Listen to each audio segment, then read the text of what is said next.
Hello everyone. So in the previous lecture we have discussed the solid, the basic of solid, what is solid, types of solids, the crystalline solid and the amorphous solid. And we divide the crystalline solid into four types: ionic solid and covalent and network solid and metallic solid, and another one is molecular solid. And we discuss all this type of solid in brief. So today we discuss the crystal structure. What is crystal structure? The crystal structure means the interior of the solid. What is this? The interior of the solid means what is the structure of the solid inside it.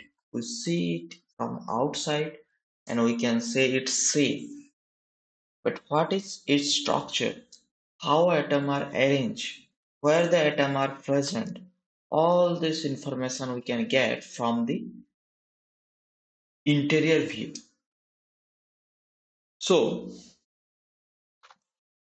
the crystal structure means the study of solids interior.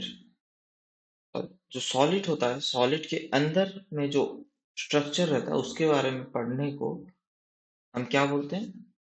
Crystal structure study कर रहे हैं बोलते हैं। जैसे कि crystallography एक term है जिसका मीनिंग क्या होता है? Science of determining the arrangement of atom in the structure of the crystal. Crystal का जो स्ट्रक्चर है, अंदर का जो स्ट्रक्चर है, उसमें एटम कैसे अरेंज होके रखा गया है, अरेंज करके रखा गया है, उसको हम क्या बोलते हैं? क्रिस्टलोग्राफी बोलते हैं। उसके बारे में पढ़ने को हम क्या बोलते हैं? क्रिस्टलोग्राफी बोलते हैं। वैसे ये जो क्रिस्टलोग्राफी है, it's a branch of physics. इसको और हम क्या इसका डेफिनेशन लिख सकते हैं? Crystallography is a branch of physics which deals with the study of all possible type of crystal. कि एक क्रिस्टल कितना टाइप्स में पॉसिबल हो सकता है। जब हम क्रिस्टल को स्टडी करेंगे, उसका स्ट्रक्चर को देखेंगे और उनका जब क्लासिफाई करेंगे उनको, तो कितने टाइप्स में क्रिस्टल स्ट्रक्चर हो, and their physical properties of crystalline solid, और उनका फिजिकल प्रॉपर्टीज क्या क्या रहता है। हर टाइप का क्रिस्टल का फिजिकल प्रॉपर्टी क्या क्या रहता है। हम सॉलिड का फिजिकल प्रॉपर्टी देख लिए, क्रिस्टलाइन सॉलिड का देख लिया, एमरफॉस सॉलिड का देख लिया। अब पर्टिकुलर पर्टिकुलर टाइप्स के क्रिस्टल का हम क्या देखेंगे? फिजिकल प्रॉपर्टीज देखेंगे। और क्या देखेंगे? Determining their actual structure. And हम क्या करेंगे? उसका एक्चुअल स्ट्रक्चर कि वो दिखने में कैसा है, कौन सा स्ट्रक्चर फॉर्म हो रहा है उसके अंदर, उस चीज को जानने का कोशिश करें। और ये जो सब चीज होता है किसके मदद से होता है?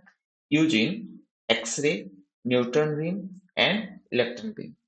याद करो, मैं इसके प्रीवियस लेक्चर में भी बोला था कि जो क्रिस्टल सॉलिड का जो क्लासिफिकेशन होता है एक्सरे डिफ्रैक्शन के बेसिस में होता है। तो वैसे जो हर चीज यहाँ पे क्रिस्टल जो डिटरमाइन हो रहा है वो भी एक्सरे की मदद से हो रहा है, क्योंकि उसके अंदर का चीज जानने के लिए हमको एक्सरे चाहिए।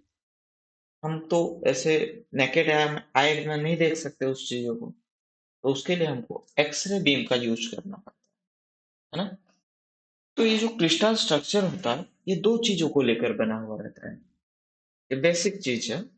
एक होता है लैटिस और एक होता है बेसिस। क्या क्या होता है? एक लैटिस होता है, एक बेसिस होता है।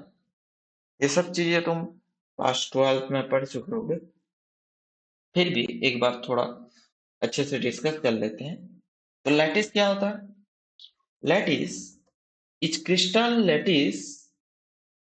lattice is a regular infinite periodic arrangement of geometrical point। ये क्या होता है? पॉइंट्स का अरेंजमेंट होता है। क्रिस्टल लैटिस क्या होता है? लैटिस मीन्स सिंपली एक पॉइंट्स। और पॉइंट कैसा होगा? इमेजिनरी होगा। क्रिस्टल के अंदर कोई भी ऐसा पॉइंट्स नहीं रहता। ये हम इमेजिन कर रहे हैं कि ऐसे ऐसे पॉइंट्स होगा, और पॉइंट्स कैसे अरेंज होके रहेगा? रेगुलर इन्फिनाइट रेंज में रेगुलरली उसको एक पीरियडिक अरेंजमेंट में रखा गया होगा। कहाँ पे रखा गया? इन द स्पेस में एक इमेजिनरी पॉइंट्स हम इमेजिन कर रहे हैं वहां पे कि क्रिस्टल के अंदर ऐसे ऐसे पॉइंट अरेंज होके रहेंगे। फिर एक बार बोल रहा हूँ, ये रियल पॉइंट्स नहीं होते हैं, ये होते हैं imaginary points in such A way that that energy of the configuration, और जो कैसे उसको मतलब सजा के रखा गया होगा, कैसे उसका कॉन्फ़िगरेशन रहेगा, इस तरीके से उसका कॉन्फ़िगरेशन रहेगा कि उसका जो टोटल एनर्जी होगा कॉन्फ़िगरेशन का, वो क्या होना चाहिए? इस मिनिमम, उसका एनर्जी क्या होना चाहिए? मिनिमम। तो हमको क्या मिल सकता है? उसका एक्चुअल क्रिस्टल स्ट्रक्चर मिल सकता है। अगर मिनिमम नहीं होगा तो ये जो लैटिस का अरेंजमेंट है वो फिक्स नहीं रहेगा, है ना? तो हमको हर टाइम में अलग अलग टाइप का क्रिस्टल स्ट्रक्चर देखने को मिलेगा। तो जितना मिनिमम होगा क्रिस्टल उतना स्टेबल होगा उसका एनर्जी, है ना? तो लैटिस का मतलब क्या होता है? Crystal lattice is a regular infinite periodic arrangement of geometric points in the space in such a way that the total energy of configuration is minimum so as to obtain the actual crystal structure. Actual crystal structure obtain करने के लिए हम क्या करते हैं? Space में कुछ imaginary points को हम इमेजिन करते हैं। इसको और अच्छे से समझने के लिए मैं एक आसान सा एग्जांपल देना चाहूंगा। जैसे कि मान लो हम कोई घर बना रहे हैं, तो घर बनाने से पहले क्या करते हैं? तुरंत जाके ऐसे मतलब ब्रिक सीमेंट रख के तो घर बनाना शुरू नहीं करते। उससे पहले हम क्या करते हैं कि एक मैप ड्रॉ करेंगे, उसका एक ब्लूप्रिंट ड्रॉ करेंगे, कहाँ पे क्या रखना है, कहाँ पे बेडरूम होगा, कहाँ पे बाथरूम होगा, कहाँ पे किचन होगा, कहाँ पे हॉल होगा, ये सब चीजों का एक ब्लूप्रिंट ड्रॉ करते हैं। तो लैटिस भी इसी टाइप का है। वो भी क्या होता है? इमेजिनरी होता है। यहाँ पे ये रखेंगे, ये रखेंगे, ये रखेंगे, ये रखेंगे। और वैसे ही लैटिस भी हमारा क्या होता है? इमेजिनरी होता है। ब्लूप्रिंट होता है हमारा क्रिस्टल स्ट्रक्चर का, अगर आसान भाषा में समझाना हो। वैसे बेसिस क्या होता है? बेसिस क्या होता है? बेसिस एक सेट ऑफ, जैसे कि क्या होता है? एक सेट ऑफ पार्टिकल्स होता है। Set of particles, constituent particles, you can say constituent particle. क्या होता है? सेट ऑफ पार्टिकल होता है। और पार्टिकल क्या क्या हो सकता है? एटम भी हो सकते हैं, आयंस भी हो सकते हैं, मॉलिक्यूल भी हो सकते हैं। और ये बेसिस को हम कहाँ पे जाके रखते हैं? लैटिस साइड पे। लैटिस साइड मतलब लैटिस पॉइंट। लैटिस पॉइंट को ही लैटिस साइड बोला जाता है। तो जब लैटिस साइड्स में जो इमेजिनरी पॉइंट्स, इमेजिनरी प्लेस हम इमेजिन किए थे, उसी में जब हम एटम्स या आयंस, मॉलिक्यूल को लेकर रख देते हैं, वो क्या बन जाता है? बेसिस। और ये लैटिस प्लस बेसिस, ये पूरा होल स्ट्रक्चर को हम बोलते हैं क्रिस्टल स्ट्रक्चर। अंडरस्टैंड?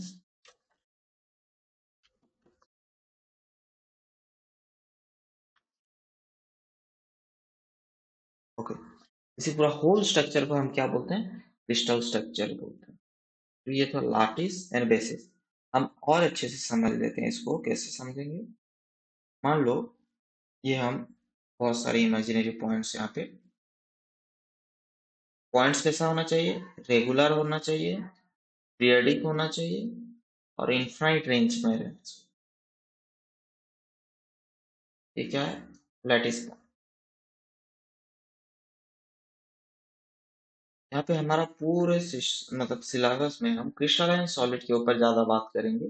जब भी मैं क्रिस्टल स्ट्रक्चर की बात कर रहा हूँ, समझ लेना कि वहाँ पे क्रिस्टलाइन सॉलिड का स्ट्रक्चर को बात किया जा रहा है। ये लैटिस पॉइंट सब इक्वल डिस्टेंस में है एक दूसरे से, है? इसको हम बोलते हैं लैटिस पॉइंट। जब इसमें हम एटम्स, मान लो यहाँ पे मैं एटम्स को रख दे रहा हूँ, या फिर आयंस रख रहा हूँ, या फिर मॉलिक्यूल्स रख रहा हूँ। जब इसमें हम एटम्स, आयंस या मॉलिक्यूल को ऐड कर देंगे, तो ये क्या बन जाएगा, क्रिस्टल स्ट्रक्चर बन जाएगा। और यही एटम्स, आयंस और मॉलिक्यूल को हम क्या बोलते हैं, बेसिस बोलते हैं। समझ में आ गया? तो क्रिस्टल स्ट्रक्चर क्या होता है? बस ये हो गया हमारा क्रिस्टल स्ट्रक्चर। ये जो पूरा हो गया इसको हम बोलते हैं क्रिस्टल स्ट्रक्चर। ये क्या है? बेसिस है। बेसिस में क्या क्या रहता है? एटम हो सकते हैं, आयंस हो सकते हैं, मॉलिक्यूल हो सकते हैं, है ना, ये जो। ओके, तो ये था crystal structure. Then translational vector क्या होता है? ट्रांसलेशनल वेक्टर क्या होता है? देखो, जैसे कि ये हम कोऑर्डिनेट सिस्टम पढ़े। कोऑर्डिनेट सिस्टम में क्या होता है, हम किसी भी पॉइंट्स को स्पेस में, किसी भी पॉइंट्स को का पोजीशन को डिटरमाइन करने के लिए कोऑर्डिनेट सिस्टम यूज करते हैं। वैसे क्रिस्टल में किसी भी पॉइंट को डिस्क्राइब करने के लिए, किसी भी लैटिस पॉइंट को डिस्क्राइब करने के लिए, या फिर पोजीशन ऑफ एटम्स या फिर लैटिस पॉइंट को डिस्क्राइब करने के लिए हम ट्रांसलेशनल वेक्टर का यूज करते हैं। ये कैसे होता है? ये कैसे होता है? सेम, मान लो यहाँ पे मैं फिर एक बार एक सेट ऑफ लैटिस पॉइंट ले रहा हूँ। तो यहाँ पे हम, मान लो यहाँ पे एक पॉइंट है P, कोई भी एक पॉइंट ले लेते हैं P, ये पॉइंट को ले लेते हैं। तो इस पॉइंट को हम इस पॉइंट इस पॉइंट को हम, मान लो कोई भी एक पॉइंट ले लेते हैं P। इस पॉइंट को हम कैसे डिस्क्राइब करेंगे, इसका पोजीशन को कैसे डिस्क्राइब करेंगे? उसके लिए हमको क्या यूज करना पड़ेगा? ट्रांसलेशनल वेक्टर यूज करना पड़ेगा। पहले हम क्या करेंगे, किसी भी एक पॉइंट को ओरिजिन मान लेते हैं। मान लो मैं ये पॉइंट को ओरिजिन मान लिया, तो ये हो गया मेरा दो एक्सिस है, तो इतना बड़ा नहीं रखते हैं, ये इसको ले लेते हैं दो एक्सिस। ये बी मान लो और ये है ए। ये थोड़ा सा ज्यादा तरफ आ गया है पॉइंट्स, तो थोड़ा सा इस तरफ ले आते हैं। ओके, ये ए है ना। तो ये कितने डिस्टेंस पे है, कैसे डिटरमाइन करेंगे? ऐसे। तो यहाँ से ओरिजिन से ये कितने डिस्टेंस में है, हम कैसे डिटरमाइन करें? ऐसे करेंगे। तो इसके लिए हमको क्या करना पड़ेगा, पहले ए के डायरेक्शन में कितना स्टेप जाना पड़ेगा? 4 स्टेप। मतलब जो ट्रांसलेशनल वेक्टर होगा वो 4a होगा या नहीं? और बी के डायरेक्शन में कितना स्टेप जाना पड़ेगा? 4 स्टेप प्लस 4b। तो इसको हम इन जनरल अगर लिखेंगे तो ये क्या होगा, n1a, n1 क्या है, एक इंटीजर है, n2b होगा या नहीं? तो किसी भी पॉइंट को हम कैसे डिफाइन करेंगे? ट्रांसलेशनल वेक्टर को यूज करके डिफाइन करेंगे, है ना। तो ये तो हो गया 2D के लिए। अगर 3D की बात करें तो यहाँ पे और एक तो एक्सिस ऐड हो जाएगा, n1a, n2b, n3c, है ना। इसमें जो n1, n2, n3 है, n1, n2, n3 है, ये सब क्या है? ये क्या है? ये होते हैं हमारा लैटिस, ये होता है हमारा इंटीजर। ये होता है हमारा इंटीजर। और ये जो ए बी सी, ये क्या होते हैं? ये होते हैं लैटिस पैरामीटर और लैटिस वेक्टर। ये जो ए बी सी होते हैं, इसको हम बोलते हैं लैटिस पैरामीटर और लैटिस वेक्टर। ओके, तो ये जो लैटिस वेक्टर है या फिर लैटिस पैरामीटर है, इसका जो डायरेक्शन है, उसका डायरेक्शन जो है, इसी डायरेक्शन को हम क्या बोलते हैं? क्रिस्टलोग्राफिक एक्सिस या फिर लैटिस एक्सिस बोलते हैं। ये जो है direction of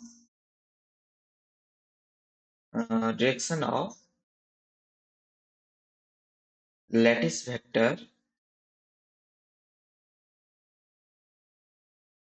are called as crystalline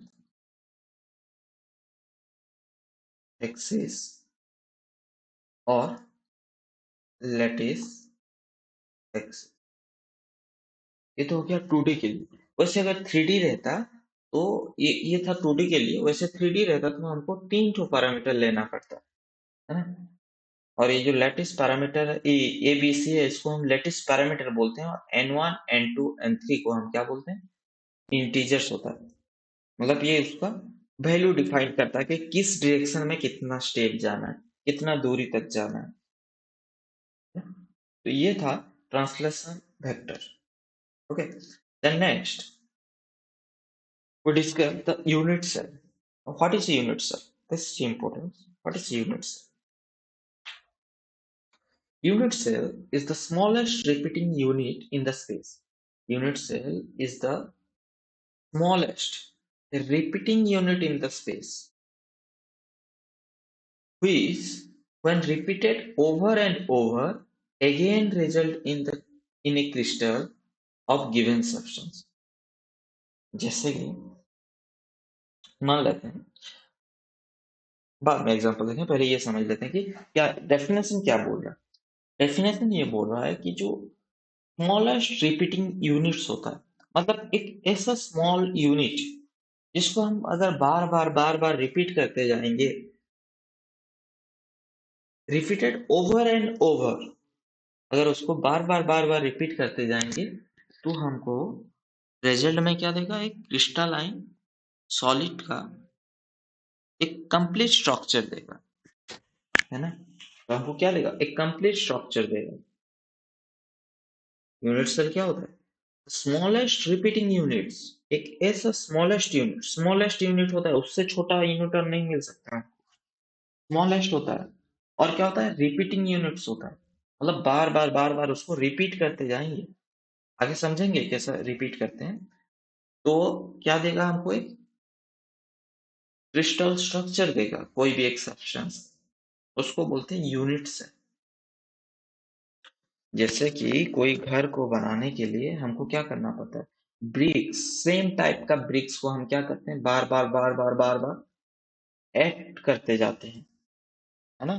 तब जाके एक वॉल फॉर्म होता है, एक वॉल बनता है। तो वहां पे उसका स्मॉलेस्ट यूनिट क्या है? ब्रिक्स है। वैसे जो क्रिस्टल का स्मॉलेस्ट यूनिट रहता है उसको यूनिट सेल बोलते हैं। एक क्रिस्टल के अंदर बहुत सारे यूनिट सेल होते हैं। और हम ये क्यों यूनिट सेल को के बारे में पढ़ रहे हैं? क्योंकि अगर हम यूनिट सेल को डिस्क्राइब कर पाएंगे, यूनिट सेल के बारे में जितना इंफॉर्मेशन हमको होगा, वही इंफॉर्मेशन हमारा किसके लिए होगा? क्रिस्टल के लिए होगा। क्योंकि वो पूरा जो क्रिस्टल स्ट्रक्चर है वही सेम चीज का रिपीटेशन हुआ है। पूरे क्रिस्टल स्ट्रक्चर में वही सेम चीज का रिपीटेशन हुआ है। तो इसलिए हमको पूरा क्रिस्टल स्ट्रक्चर को स्टडी नहीं करना पड़ता है। हम अगर यूनिट सेल को भी सिर्फ स्टडी कर रहे हैं तो हम क्रिस्टल के बारे में सारा इंफॉर्मेशन हमको मिल जाता है। द एंटायर क्रिस्टल, पूरा क्रिस्टल जो होता है, can easily be describe by the description of unit cell. Unit cell को ही सिर्फ स्टडी करके उसके बारे में ही सिर्फ जान के हम पूरे क्रिस्टल के बारे में बता सकते हैं।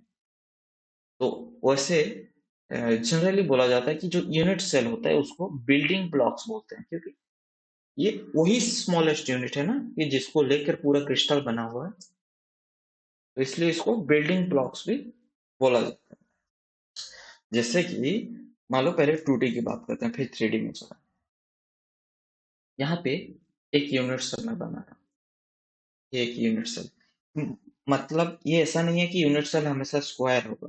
इसका अलग अलग टाइप्स होता है, अलग अलग शेप के रहते हैं। वो हम आगे जाके पढ़ेंगे, जब लैटिस टाइप्स पढ़ेंगे तब पढ़ेंगे हम ये सब। अभी समझने के लिए मैं सिर्फ बता रहा हूँ कि ये मतलब यूनिट सेल है। ये क्रिस्टल के अंदर कैसे होगा? इसको अगर हम बार बार रिपीट करते जाएंगे, तो हम अगर बार बार रिपीट कर रहे हैं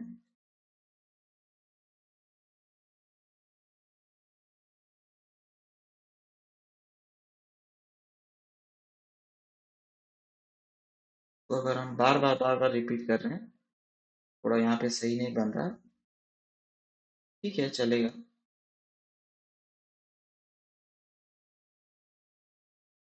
इतना एक्यूरेट तो एक्चुअल में भी नहीं होगा, पर ठीक है, होता है, होता है, इतना एक्यूरेट भी होता है सॉलिड। तो ये होगा क्रिस्टलाइन सॉलिड। ये कैसा, ये क्रिस्टलाइन सॉलिड है, उसका यूनिट्स, तो ये हर एक पर्टिकुलर यूनिट को हम बोलेंगे यूनिट सेल।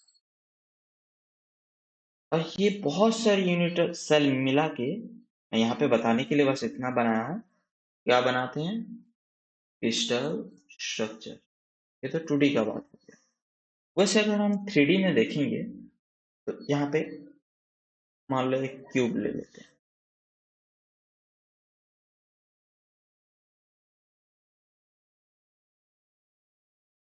तो यहाँ पे भी ऐसे क्यूब्स रहेगा,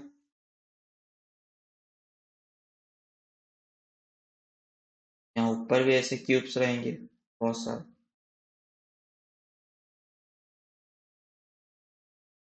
इस तरफ भी रहेंगे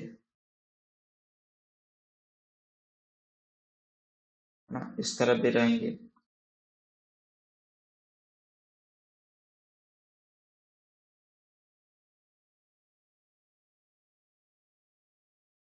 तो ऐसे जो यूनिट सेल होता है, एक पर्टिकुलर यूनिट सेल को हम अगर उठाएंगे, तो ये क्या होगा, एक क्यूब हमको मिलेगा यहाँ पे,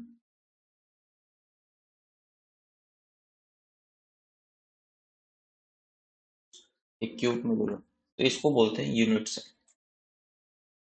और ये पूरा जो स्ट्रक्चर बनेगा उसको बोलते हैं क्रिस्टल स्ट्रक्चर। बहुत सारे यूनिट सेल होते हैं एक क्रिस्टल स्ट्रक्चर के अंदर, मैं बस बताने के लिए 4-5 ड्रॉ किया हूँ बस। तो यूनिट सेल जो होता है, यूनिट सेल के बारे में पढ़ के हम क्या कर सकते हैं, पूरा क्रिस्टल के बारे में बता सकते हैं। पर यूनिट सेल को हम कैसे स्टडी करेंगे, यूनिट सेल को कौन डिस्क्राइब करेगा, तो यूनिट सेल को जो चीज डिस्क्राइब करता है उसको बोलते हैं लैटिस पैरामीटर। यूनिट सेल को जो स्टडी करता है, यूनिट सेल को स्टडी करने के लिए जो हमको पैरामीटर चाहिए उसको हमको बोलते हैं लैटिस पैरामीटर। कोई भी चीज को स्टडी करने के लिए हमको कुछ ना कुछ पैरामीटर चाहिए होता है, वैसे यूनिट सेल को स्टडी करने के लिए हमको क्या चाहिए, लैटिस पैरामीटर चाहिए। और ये लैटिस पैरामीटर क्या होता है, देखो, मान लो हम क्या कर रहे हैं, यहाँ पे एक यूनिट सेल करते हैं अच्छे से।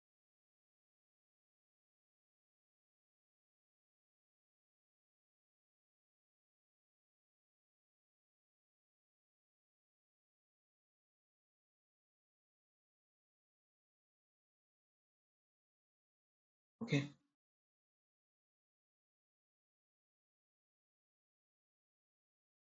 एक यूनिट सेल मान लेते हैं, है ना। तो ये यूनिट सेल का ये ओ है। तो ये जो एक्सिस है जिसके अलोंग हम क्या कर रहे हैं, डायरेक्शन को ले रहे हैं, इसको क्या बोलते हैं, क्रिस्टलोग्राफिक एक्सिस बोलते हैं। हम जैसे कि प्रीवियस मतलब यहीं पे देखे ही थे कि क्रिस्टलोग्राफिक एक्सिस क्या होता है, क्रिस्टलाइन एक्सिस और लैटिस एक्सिस। ये लैटिस वेक्टर का डायरेक्शन को हम ये बोलते हैं। और लैटिस वेक्टर क्या होता है कि दो पॉइंट के बीच का जो डिस्टेंस प्लस डायरेक्शन, ये एक पॉइंट्स है, ये एक पॉइंट्स है, तो यहाँ पे इनका जो डायरेक्शन होगा इसको लैटिस वेक्टर बोलते हैं। और लैटिस वेक्टर के डायरेक्शन को हम क्या बोलते हैं, क्रिस्टलोग्राफिक एक्सिस बोलते हैं, है ना। तो ये क्या है, क्रिस्टलोग्राफिक एक्सिस है। मान लो मैं बोल रहा हूँ कि ये एक्स है, ये वाई है और ये जेड है, हाँ? तो इसको हम मेजर करने के लिए क्या क्या चाहिए, एक तो ये डिस्टेंस चाहिए, तब हम बता सकते हैं कि मतलब हमारा जो यूनिट सेल है वो किस टाइप का है। तीनों जो क्रिस्टल एक्सिस है उनमें ये जो यूनिट सेल है उसका डिस्टेंस क्या क्या है, कितने कितने डिस्टेंस में कौन कौन से डायरेक्शन में यूनिट्स है, तो उसको हम बोलेंगे क्या, लैटिस पैरामीटर। तो एक तो होता है lattice parameter A B C, जिसमें हम क्या नापते हैं, distance, which gives the length of the edge of the unit cell. Unit cell का जो एच होता है, ये होता है एच, इसका लेंथ हमको बताता है एबीसी। एक्स के डायरेक्शन में अगर हम ले रहे हैं तो कलर चेंज कर देते हैं। एक्स के डायरेक्शन में हम अगर ले रहे हैं तो उसको ए बोलेंगे, यहाँ पे इसको हम ले रहे हैं तो इसको सी बोलेंगे, और वाई के डायरेक्शन में हम ले रहे हैं तो बी बोलेंगे। और हम जब ए बी और सी के बीच में रिलेशन निकालेंगे कि तीनों इक्वल हैं या फिर कौन सा बड़ा है कौन सा छोटा है, तो उसी बेसिस पे हम फिर यूनिट सेल का टाइप्स पढ़ेंगे, डिफरेंट डिफरेंट टाइप्स का यूनिट सेल वहां पे हम पढ़ेंगे। और एक ठो क्या होता है, जो लेटेस्ट पैरामीटर होता है वो होता है एंगल। ये क्रिस्टलोग्राफिक एक्सिस जो होते हैं इनका इनके बीच में एंगल्स क्या क्या होते हैं, इनके बीच में एंगल्स क्या क्या होते हैं, मतलब ये एंगल को बोल लो मैं अल्फा बोल रहा हूँ, ये एंगल को बोल लो मैं गामा बोल रहा हूँ, ये एंगल हो गया मेरा बीटा, है ना। तो अल्फा, बीटा, गामा, ये क्या होता है कि एंगल्स होते हैं। ये क्या होते हैं, एंगल्स होते हैं, ओनली एंगल्स होते हैं, जो कि किसके बीच का एंगल्स होते हैं, एंगल्स, ये किसके बीच का एंगल होते हैं, angles between the imaginary axis, है ना। तीन जो इमेजिनरी एक्सिस होते हैं उनके बीच का एंगल्स होते हैं कि एक दूसरे के ऊपर ये कैसे इंक्लाइन होके रहे, एक दूसरे के साथ कौन सा एंगल बना रहे। यही डिफरेंस होता है कि एक कोऑर्डिनेट सिस्टम में जो एक्सिस रहता है और क्रिस्टलाइन सिस्टम का जो एक्सिस होता है, कि इसमें जो एक्सिस रहते हैं उनके बीच का एंगल डिफरेंट हो सकता है, पर क्रिस्टा जो कोऑर्डिनेट सिस्टम होता है वहां पे हम तीनों का बीच में म्यूचुअली परपेंडिकुलर रहते हैं, तीनों एक्सिस एक दूसरे के साथ। पर यहाँ पे ऐसा नहीं है, ऐसा भी हो सकता है कि दो ऐसे भी हो सकते हैं, एक्स वाई ये जेड एक दूसरे के साथ कुछ एंगल बना के भी रह सकते हैं, हाँ? तो यहाँ पे ये दोनों चीज में डिफरेंट है कि ये क्रिस्टलाइन एक्सिस हो गया, ये कोऑर्डिनेट एक्सिस,